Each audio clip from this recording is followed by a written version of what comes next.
Welcome to Chapter 4, Psychiatric Activities. I have had a break from my channel for over a month due to some work commitment. I'm so glad to come back to Chapter 4. This chapter describes Jung's experience as a psychiatric doctor.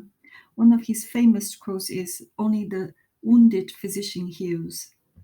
Through several patient examples, Jung expressed his views on what makes more effective treatment for patients, relationship between patients and the doctor, and his views on concepts and theories.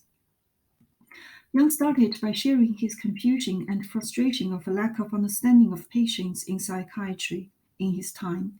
He said that patients were labeled with a diagnosis. What actually takes place inside the patient's mind is no one's concern. But in Jung's view, not only the doctor should try to understand the patient as a person, but also the doctor must be committed to the relationship with the patient. Jung takes several patient examples in this chapter. Patient 1, an unconscious murderess. This woman patient was diagnosed with schizophrenia, but Jung suspected that it might be depression. This is her story. When she was younger, she dated a son from a wealthy family, but he did not care for her. She then married another man. 5 years later, an old friend visited her and mentioned that when she got married, it was a shock to the son from a wealthy family. That was the moment her depression started from there, and several weeks later, she was bathing her 4-year-old girl and 2-year-old son. She let them suck at the sponge without stopping them. A short time later, the girl died from typhoid fever, although the boy survived. The depression reached its acute stage. Knowing this background, Jung decided to tell the patient what he thought of the sources of her problems. That is, she unconsciously killed her child because of regret. Although it is tragic for the patient to have to listen to Jung's analysis, it nevertheless killed her. The patient was discharged in 2 weeks. Jung also said that fate had punished her enough and there was no need to report to the police. Patient 2, an American male alcoholic. Jung met a male patient whose issue was alcoholism. He was successful, young, and had a great family. Jung made an associated test and discovered that he was suffering from the effects of formidable mother complex. His mother was the owner of a large company. He occupies a leading post in the firm. Whenever he was with his mother for business, he started drinking. Jung met with the patient's mother and found her both physically and intellectually formidable. To help his patient, Jung gave the mother a medical certificate to the effect that her son's alcoholism rendered him incapable of fulfilling the requirement of his job. Then she discharged her son from his position. Separated from his mother, his own personality was able to unfold. He made a brilliant career and his wife thanked Jung. Patient 3, a lady. This lady was a medical doctor herself. Instead of seeking treatment, she wanted to confess to Jung. 20 years ago, she poisoned her best friend because she wanted to marry the friend's husband. Moral considerations were not important to her.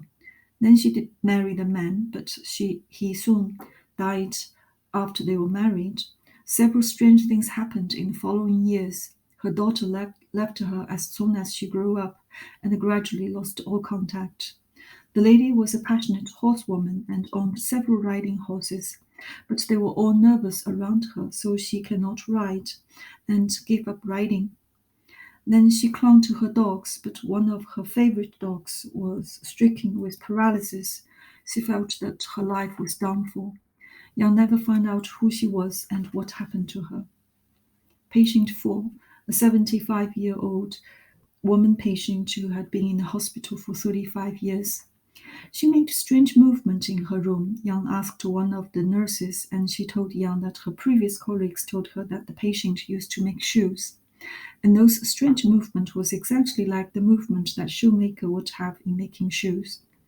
When the patient died, her elder brother came to the funeral. Why did your sister lose sanity? He told Jung that she had been in love with a shoemaker who for some reason had not wanted to marry her, and that was when he finally rejected her. She had gone mad. Patient 5, an 18-year-old girl. At the age of 15, she had been seduced by her brother. from 16 years on, she retreated into isolation. When Jung met her in her ward, she no longer spoke. After several weeks' effort, Jung helped her to speak again, and this is what she told Jung. She lived on the moon, and the moon was inhabited, but at first she only saw men. They took her and deposited her in a sublunar dwelling where their children and wives were kept. On the high mountains of the moon lived a vampire. The vampire kidnapped and killed women and children, so the moon people were threatened with extinction. She was determined to save the moon people. One night, after long wait, she saw the vampire. It had several pairs of wings. His face and figure were covered by wings so that she could not see anything but his feathers. Wonder-struck, she was seized by the curiosity to find out what he really looked like. She approached, hand on the knife. Suddenly the wings opened, and a man of unearthly beauty stood before her. She was so spellbound by the vampire's beauty that she could not have been capable of striking. He raised her from the platform and flew off with her. The patient got better. Gradually, she came to see that life on Earth was unavoidable, and she was released after a short stay. Jung's interpretation of the patient's fantasy is as a result of the incest to which she had been subjected as a girl. She felt humiliated in the eyes of the world, but elevated in the realm of fantasy. The consequence was a complete alienation from the world. She plunged into cosmic distances, into outer space where she met with winged demon. As is the rule with such things, she projected his figure onto me during the treatment. By telling me her story, she had, in a sense, betrayed the demon and attached herself to an earthly human being, hence she was able to return to normal human life. Jung concluded by saying that psyche is distinctly more complicated and inaccessible than the body. Therefore, the doctor must understand the patient as individually as possible because the solution of the problem is always an individual one. Jung said that I never try to convert a patient to anything and never exercise any compulsion. What matters most is that the patient should reach his own views of things. Under my treatment, a pagan becomes a pagan and a Christian, a Jew, according to what his destiny prescribes for him. He cautions the profession's commitment to theories and concepts. There is a tendency in psychiatry of placing doctor and patient at a safe distance from the archetypal effect and thus from real experience, and of substituting for psychic reality an artificial but merely two-dimensional exceptional world in which the reality of life is covered up by so-called concepts and theories. Experience is stripped of its substance, and instead mere names are substituted, which are henceforth put in the place of reality. Jung believes that nobody has any obligations to a concept or a theory. The spirit does not dwell in concepts but in deeds and facts. Jung ended the chapter with his comments on women patients. I have had many women patients who often entered into the work with extraordinary consciousness, understanding, and intelligence. It was essentially because of them that I was able to strike out on new paths in therapy. Returning to the three key aspects of the chapter, what makes more effective treatment for patients, relationship between patients and the doctor, concepts and theories. Jung's view is that in order to treat patients, doctors need to understand each patient as an individual.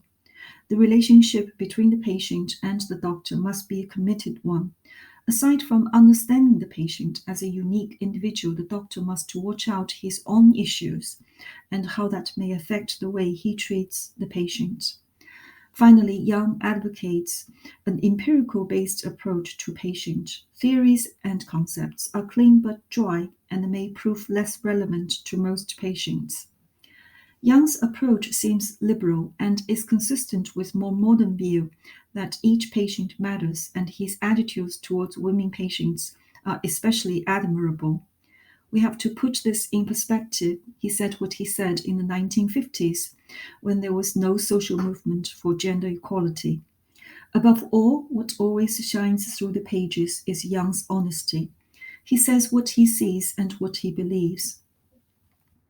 Thank you very much for watching this video. I hope some of the content might be helpful to you or your friends.